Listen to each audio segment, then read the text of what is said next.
Think you need a lot of money to start investing? Wrong. You can start with just $10. And today, I'll walk you through exactly how. Most people believe they need thousands of dollars to begin investing. But in reality, it's not about how much you start with. It's about how early and consistently you begin. Because time in the market beats timing the market every time. Download an app that lets you invest with little money. Look for things like no minimum balance, no commissions, and the ability to buy fractional shares. Opening an account is super easy. You'll need a few basics: your email, ID, and a bank link to transfer funds. Now deposit that first $10. Yup, that's it. You're now an investor.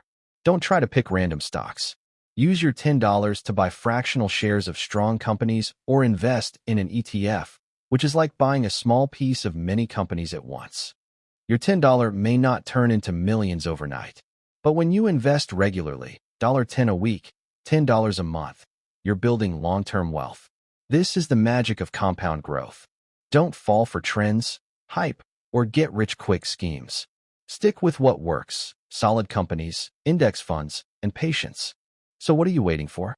It's not about having $10,000. It's about starting with just $10 and building smart habits today. If you found this helpful, hit like, subscribe, and turn on notifications.